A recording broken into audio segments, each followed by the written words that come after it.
views. I don't want to be Mr. Views. I need banana, tasty banana, put banana in my mouth, squeeze the peel, it comes in, then squeeze banana. Saturday, July 30th, we're doing a special marathon event called What's in DSP's Closet. We'll be checking out what is in this closet right over here. I'll give you a preview right now. Are you ready for this?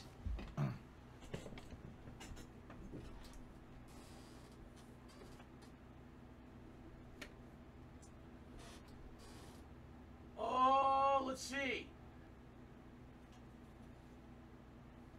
Here's something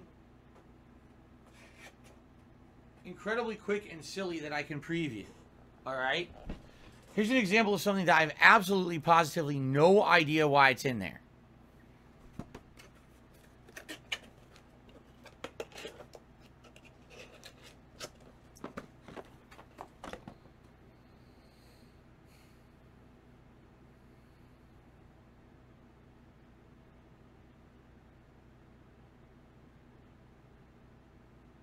I'm just messing with you. I wanted to see how long I could do this without someone saying something. Wow, whatever. So, what this is a box to the side socket. Do you know what a side socket is? I could show it to you, but if I did, I'd have to unplug half the shit in my room. This is an incredibly useful device. This is a device that turns a standard wall socket, which is only 2 outlets, into a ton of outlets. As you can see, I think it's 8. But the cool thing about this is that you can have it rotate. So normally a socket faces outwards from the wall. But what if you have something in front, like a piece of furniture, like a couch? Now you can't plug anything into it. No, use the side socket. It rotates the sockets to be sideways. And now you can actually plug in sideways, which is really neat. I have one of these downstairs in my living room. And I actually have one of them over there. And that's where I have my air conditioner, my lamp, my fan, and I think there's something else plugged into it as well, okay? It's a really neat device. So you might say, why do you have this in your closet? I have no fucking idea. Why do I? Why do I have this box in my closet? Likely at one point I bought these for the house, excuse me. I unpacked them, I plugged them in, started using them, and I just tossed this back into the closet like that. And I never threw it out because I'm stupid. Matt? Yes! Really? Full of stuff. This backpack is the same backpack I used to take to Street Fighter tournaments, conventions. This is the backpack I took with me to E3. Alright? We'll go through. It's heavy. There's shit in here we can go through and see what's in the backpack. Right? That's just a little preview of what we're going to be doing all day long. There's a ton of stuff in there. It's going to take us... I mean, people are basically trying to write the event off and be like, oh, that's going to be so boring. There's so much shit in there to look at and to explore, and there's a story behind most of it. I guarantee you there's stuff in that backpack that I can tell you stuff that are related to different trips and things I've been on. It's going to be neat. Okay? Ugh. Ugh. Okay. So, ladies and gentlemen, the last few days we've been talking about PC components. We talked about CPUs. We talked about GPUs. We talked about RAM yesterday. Sadly, there's no consensus on the RAM. I still don't know if I should get DDR4 or DDR5. I still don't know if I should go with 16 gigabytes or 32 gigabytes. Seems like there's a big disagreement about this right now, and people are kind of arguing in circles. I'm not surprised. I was kind of warned about this by a few people saying if you are going to rely on the public to tell you what you need for this PC, you're likely going to get so many conflicting opinions, it's going to be very hard to figure it out, right? So, okay, that's something to do. And people, what I'm being told is, essentially the era of 1080p capture devices are pretty much shot. I would end up having to get, if I want to get a good up-to-date capture device, it would have to be a 4K capture device, but then just use the 1080p feature as opposed to using the full 4K, which I guess I'm fine with. I think that's what I would have to do. I'm also being told there's 2 different companies that do this, Elgato and Avermedia. Avermedia is who I use right now. Like, Avermedia is the external capture device I've used for the past 8 years. That's who I've been using without issue, pretty much. So I would say I think Avermedia would be trustworthy because I've used their damn thing for 8 years and had no problems. I had an Elgato. All right, I did a long time ago. It never really worked right. My Elgato had like it was supposed to out of the box work with component and stuff, and it didn't. the component stuff never worked right on it. And also, it was never really the right resolution it was supposed to be. So, I don't know if I would want to go with an Elgato. I might go for an AverMedia.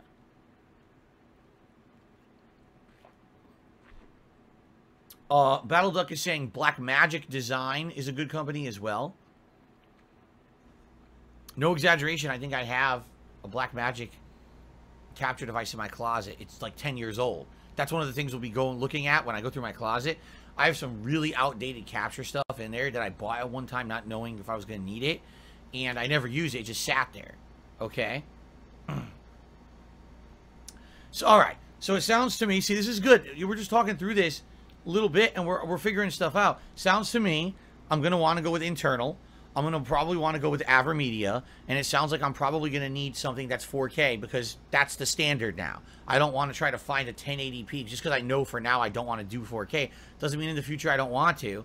Plus, if that's the standard now, get an internal that's 4K, and maybe this will be really cool because we'll be able to cut down on the wire management in my office, get rid of that splitter and all those 100 cables over there, and instead just have one cable running from my console to the computer, and then another cable running back from the computer back to the TV. I would have to purchase a bunch of new cables, longer HDMI cables, and I would hope that there is a standard of HDMI cable I can buy that will not degrade the video signal and the audio signal. I don't know, but that's what we'd have to look into to figure that out, okay? Okay. So there's your answer. All right, that's the capture device. We got that out of the way. Hard drives. So let's have a discussion about hard drives, all right?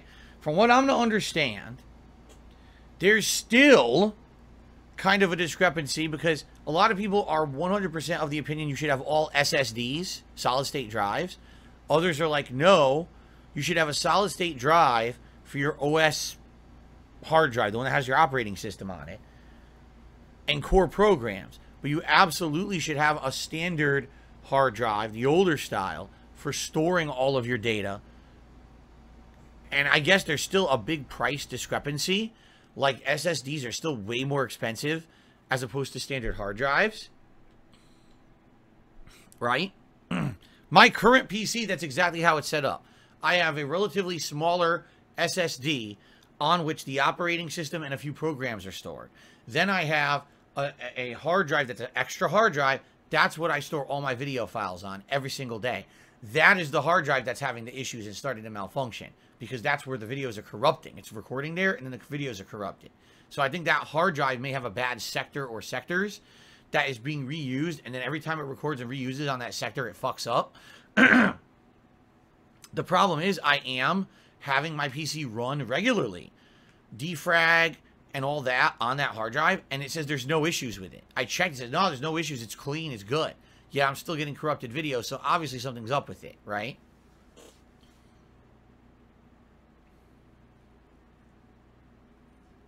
Now, here's something that absolutely always got me, all right? Give me a second for this one. I want to go to my PC and take a quick look, and I want to share some data with you guys, all right?